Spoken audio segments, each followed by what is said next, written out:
구약에서 신약으로 넘어오면서 생긴 가장 큰 변화 중에 하나는 바로 하나님의 사랑이 눈에 보이는 모습으로 나타나셨다는 사실입니다. 하나님의 사랑이 사람들에게 직접 나타나신 그 사건이 무엇입니까? 예수 그리스도의 탄생, 예수 그리스도의 십자가입니다.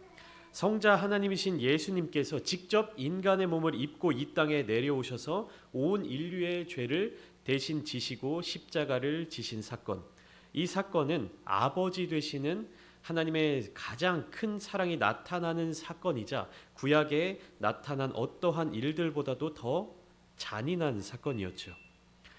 구약에서 보여지는 수많은 심판의 모습들은 모두 그 대상들의 죄로 말미암은 결과였습니다.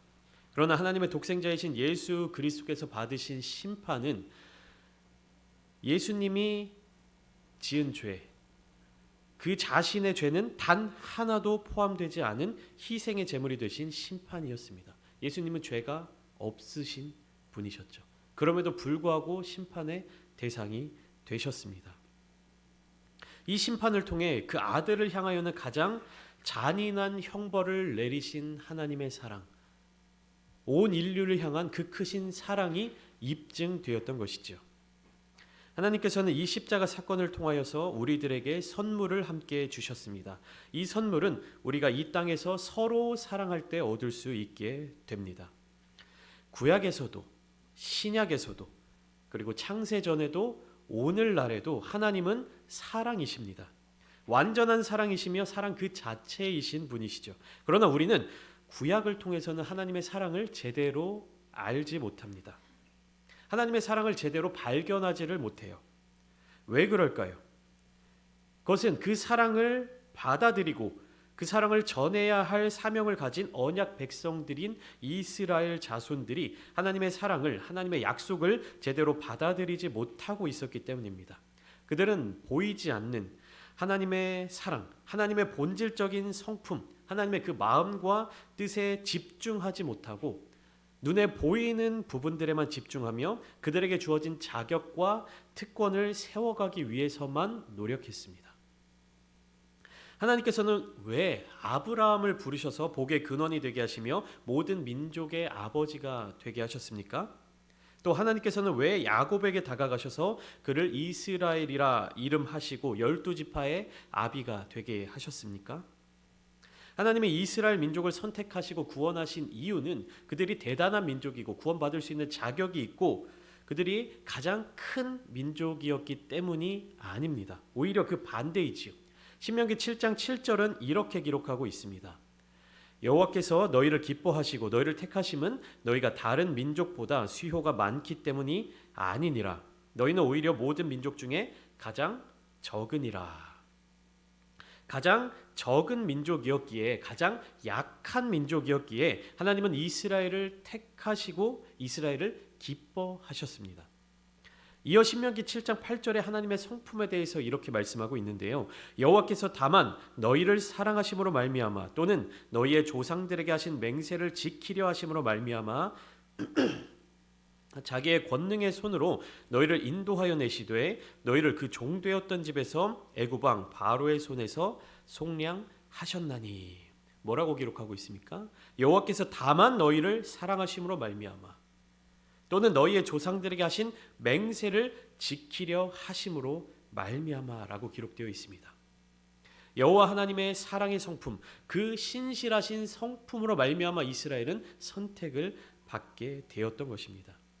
이스라엘이 잘한 것이 있기 때문이 아니라 이스라엘이 무엇인가 특별한 것이 있기 때문이 아니라 오직 무엇으로 말미암아 하나님의 선택, 하나님의 그 신실하신 성품, 하나님의 그 사랑의 마음으로 말미암아 택하심을 받았다라는 사실입니다.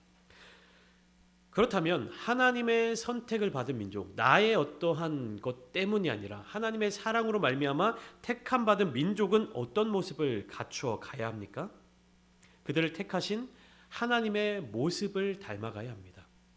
왜냐하면 그들이 선택된 것은 그들의 어떠함 때문이 아니라 오직 하나님의 사랑, 하나님의 신실하심 때문이었기에 그들은 하나님을 닮아가야 했습니다. 하나님의 기준에 합당한 모습을 갖추어야 했습니다. 하나님께서는 먼저 이스라엘을 구원해 주신 다음 이스라엘을 통하여서 온 인류를 구원하실 계획을 갖고 계셨습니다. 이것이 하나님의 사랑의 계획이었어요. 그래서 출애굽기 19장 6절을 통해 하나님은 이스라엘을 향하여서 제사장 나라가 되며 거룩한 백성이 될 것이다 라고 말씀하셨습니다. 출애굽기 19장 6절입니다. 너희가 내게 대하여 제사장 나라가 되며 거룩한 백성이 되리라. 너는 이 말을 이스라엘 자손에게 전할지니라. 제사장 나라가 무엇입니까? 제사장의 역할을 하는 나라라는 뜻이겠지요. 제사장의 역할 중 가장 중요한 것은 하나님과 백성들 사이에 중재자적 역할을 하는 것입니다. 그러니까 범죄한 백성들이 죄를 용서받는 과정을 도우며 그들이 하나님의 은혜의 자리 가운데로 나아갈 수 있도록 돕는 자들입니다. 그렇다면 제사장 나라가 된다는 것은 이스라엘 민족이 이스라엘이라고 하는 이 민족이 이 한 나라가 국가가 온 세계 열방으로 하여금 하나님의 마음을 깨달을 수 있도록 또 하나님께 나올 수 있도록 돕고 섬겨야 하는 것입니다. 그렇게 제사장 나라가 된다는 것은 자연스럽게 무엇이랑 연결되냐 하면 거룩한 백성이 될 수밖에 없음을 보여주는 겁니다. 내가 제사장 나라가 된다는 것은 자연스럽게 거룩한 백성이 되어야만 하는 것이죠. 왜냐하면 내가 다른 민족들로 하여금 하나님께로 나아올 수 있도록 돕는 역할을 하기 위해서는 내가 하나님께로 나아가고 내가 하나님께 속한 민족이어야 합니다. 내가 하나님께 속하지 못하고 내가 하나님의 사랑 가운데 거하지 못하는 나라가 못하는 사람이 어떻게 다른 이들로 하여금 하나님께로 나아올 수 있도록 돕는다는 말입니까? 그렇기 때문에 내가 제사장적 나라, 제사장적 존재가 되기 위해서는 반드시 내가 먼저 하나님의 자녀로 하나님께 속한 백성으로 머물러 있어야만 합니다. 이것이 거룩이에요. 구별되는 것, 구분되는 것, 다른 곳에 속해 있지 않고 하나님께 속하여 머무는 것이 거룩입니다. 그렇기 때문에 구약의 말씀들을 통해 구약의 선지자들을 통해 하나님은 그의 택한 백성 이스라엘을 향해서 계속해서 말씀하여 주십니다. 내가 거룩하니 너희도 거룩할지어다. 그런데 이스라엘 백성들은 하나님의 이 말씀을 듣습니까? 안 듣습니까? 안 듣습니다. 아무리 하나님께서 그 마음을 전해주시려 해도 알아듣지를 못합니다.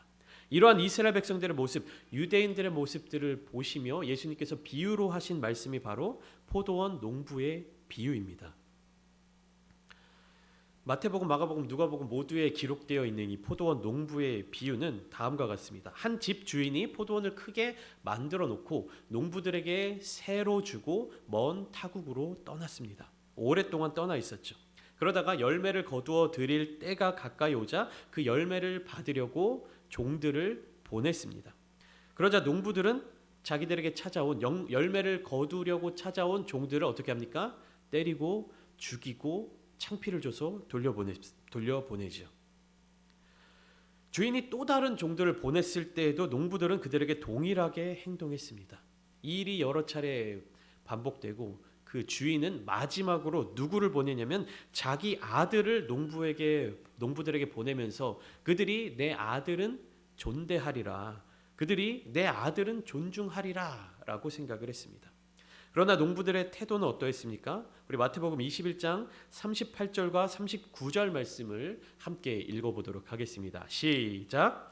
농부들이 그 아들을 보고 서로 말하되 이에 잡아 포도원 밖에 내쫓았느니라. 주인이 첫 번째 종을 보냈을 때 농부들이 종을 때리고 상처를 내고 능욕을 했습니다. 주인은 이에 대해서 보복하지 않고 또 다른 종을 보내 자기의 마음을 전했습니다. 이 주인의 태도는 무엇을 의미하는 겁니까? 사랑과 인내를 의미하는 것입니다. 사랑과 인내, 오래 참음을 가진 이 주인의 메시지를 품고 오는 종들을 계속해서 때리고 죽이고 창피를 줘서 돌려보내는 이 포도원 농부들을 보면서 주인은 어떠한 판단을 내리느냐 하면 저들을 다 잡아다가 벌을 줘야겠다 이렇게 생각하지 않고 내 사랑하는 아들을 보내면 저들이 내 아들은 존중하겠지. 내가 보낸 종들은 저들이 이렇게 대했을지 몰라도 내 아들은 다르게 돼야겠지. 마지막으로 내 아들을 보내야 되겠다라고 결정을 하는 것입니다. 이 사랑하는 아들이 누구입니까? 예수 그리스도입니다. 그의 사랑하는 독생자 예수 그리스도를 보내주심으로 입증된 하나님의 사랑은 하나님께서 이스라엘을 향해 갖고 계신 비전과 계획의 단단한 근거가 됩니다. 하나님께서 이스라엘에게 원하셨던 것이 무엇이었습니까? 하나님의 말씀에 순종하며 다른 사람들을 사랑함으로써 얻게 되는 열매입니다. 그러나 이스라엘은 하나님의 말씀에 순종하지 않았으며 하나님의 뜻에 합당한 삶을 살아내지 못했습니다. 이러한 이스라엘에게 예비된 미래는 심판의 형벌뿐이었습니다. 그리고 더 나아가 이스라엘이 제대로 수행하지 못했던 모든 민족과 열방과 나라들을 위한 제사장적인 역할을 감당할 새로운 공동체를 세워야만 했습니다. 이스라엘 공동체가 감당해내지 못한 이 일을 새롭게 감당해낼 공동체가 필요했던 것이죠.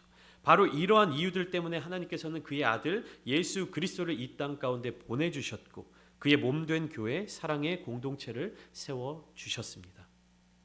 오늘 본문 말씀을 보시면 계속해서 반복되는 내용이 있습니다.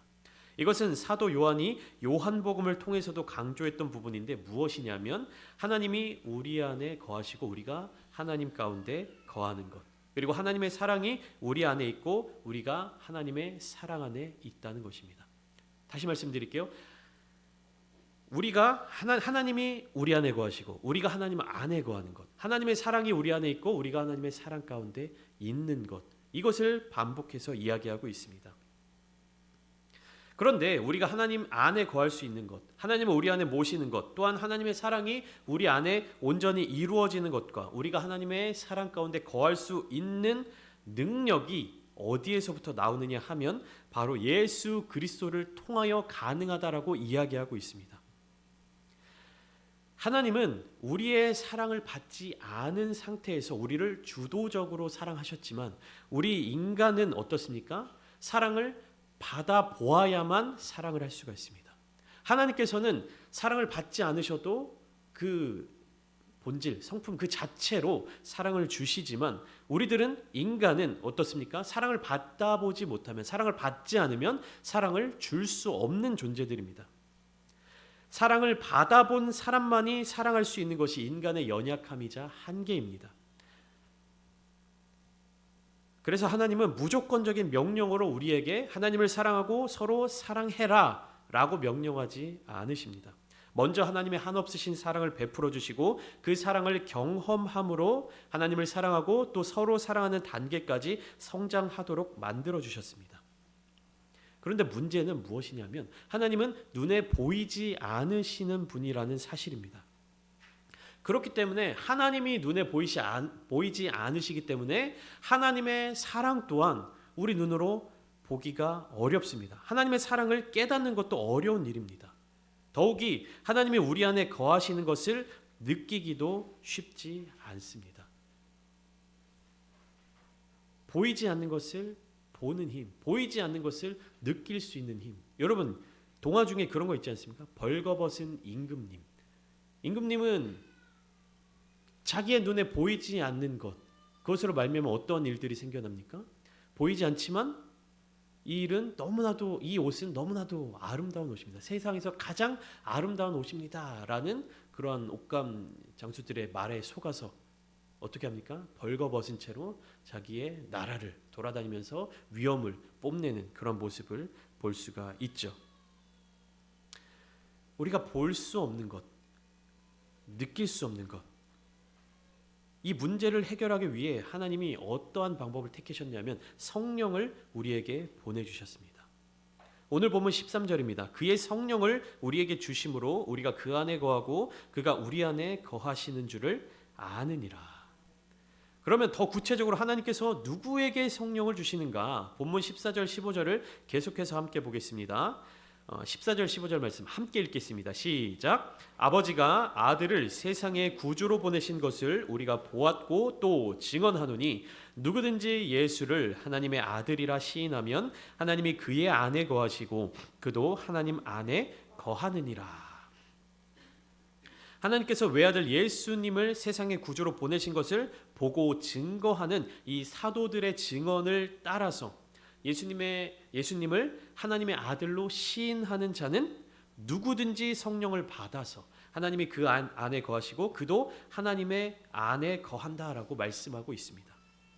예수를 하나님의 아들이라 시인하는 자, 예수를 구주로 고백하는 자들에게 성령이 임한다는 사실입니다.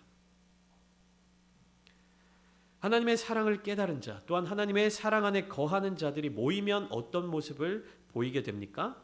서로 사랑하게 됩니다. 바꾸어 이야기하면 서로 사랑하지 않는 자들은 하나님의 사랑과 상관이 없는 사람들이라는 의미이죠. 너무 단호해서 부담스러우십니까? 서로 사랑하지 않으면 하나님의 사랑을 모르는 자들이다 라고 말씀드리는 이 말씀이 너무나 단호해서 부담스러우십니까? 조금 완화해서 이야기를 한다면 서로 사랑하기 위해 노력하거나 희생하거나 애쓰지 않는 사람들은 하나님의 사랑과 상관이 없는 사람들입니다. 우리가 그 사랑을 완성해 보여주지는 못한다 할지라도 하나님의 그 사랑을 깨달은 사람들은 어떤 모습을 보여야 한다는 것입니까? 서로 사랑하기 위해 노력해야 된다는 겁니다. 희생해야 된다는 것입니다. 애써야 된다는 것입니다. 그런 모습을 보이지 않는 자들은 하나님의 사랑과 상관이 없는 사람들입니다. 하나님의 사랑과 상관이 없다고 해서 하나님이 그런 사람들을 사랑하시지 않는다는 말씀이 아닙니다. 하나님의 사랑은 우리의 조건이나 태도와 상관없이 언제나 동일하십니다. 그러나 우리를 향한 변함없으신 하나님의 그 사랑을 깨닫고 받아들이느냐, 깨닫지 못하고 그 사랑으로부터 멀어진 채 살아가느냐의 문제인 것이죠. 인간은 불완전한 존재이기 때문에 궁극적인 사랑의 공동체를 완성하지는 못했다 할지라도 서로 사랑해야 한다는 사실을 알고 그것을 위해 노력하고 있다면 하나님 사랑 가운데 머물러 있는 공동체라고 이야기할 수 있지만, 교회라는 간판을 걸고 있고 가정이라는 모양은 갖추고 있으면서도 전혀 그러한 생각도 없고 노력도 안 하고 희생도 없다면 자기의 유익을 위해 모이는 세상의 모임과 무엇이 다르겠습니까? 교회라는 간판을 걸고 가정이라는 이름 하에서 하나님의 모습을 닮아가지 못하고 하나님의 성품을 닮아가지 못하고 그러기 위해 애쓰지 못한다면 우리가 세상과 무엇이 다르겠냔 말입니다. 하나님의 사랑의 핵심은 예수 그리스도의 십자가 사랑입니다. 십자가 사랑은 무엇입니까? 나를 죽여서 상대방을 살리는 사랑입니다. 나를 희생해서 상대방을 회복시키는 사랑입니다. 내가 가장 사랑하는 것을 희생함으로 상대방을 구원하는 사랑입니다. 이 십자가의 사랑을 기억할 때 우리는 하나님이 우리를 얼마나 사랑하시는지를 알게 되며 하나님을 사랑하고 이웃을 사랑하고 서로 사랑할 수 있게 되는 것입니다. 사도 요한은 이 하나님의 사랑이 교회 공동체 가운데 나타나기를 원했습니다. 교회 공동체를 해하고 거짓 선지자들이 나타나서 하나님의 사랑에 대해서 폄훼하고 오해하게 만들고 하나님의 사랑으로 뭉쳐야 될 공동체를 무너뜨리고 와해시키는 그 상황 가운데서 이 하나님의 사랑의 본질적인 부분을 강력하게 이야기하고 있었던 것이죠. 하나님의 사랑을 기억하는 자들의 모습, 하나님의 사랑을 아는 자들이 가져야 할 모습이 바로 이와 같은 모습입니다. 내가 사랑받을 만한 상황이기 때문에, 나에게 유익이 되기 때문에 내가 사랑하는 것이 아니라 하나님의 사랑을 온전히 깨닫고 그 사랑에 반응하는 자들의 모습, 그것이 바로 교회 공동체의 모습이어야 하는 것입니다. 사랑하는 부천창대교회 성도 여러분, 여러분들의 마음에 머물고 있는 사랑은 어떤 사랑입니까? 여러분들이 품고 있는 사랑은 누구의 사랑입니까? 2023년을 보내는 마지막 날, 지난 1년간 우리가 힘써 외쳤던 이 표어를 기억하십니까? 하나님의 사랑을 알고 하나님의 사랑을 믿고 그 사랑 안에 거하는 자들의 모습, 그것이 우리들의 모습이어야 할 줄 믿습니다. 다른 것이 은혜가 아닙니다. 다른 것이 복이 아닙니다. 세상적인 기준을 따라 살아가서 세상적인 만족을 채우는 것이 우리의 기쁨이 되어서는 안 됩니다. 우리를 채우는 것은 오직 무엇이어야 합니까? 하나님의 사랑이어야 합니다. 그리고 이 하나님의 사랑을 흘려 보내고 서로 사랑하는 교회가 되어야 합니다. 하나님이 이 사랑을 알고 믿고 그 사랑 안에 거함으로 말미암아 하나님께서 베풀어 주신 놀라운 은혜와 복이 충만하게 임하시는 우리 모든 성도님들이 다 되시기를 예수님의 이름으로 축원합니다.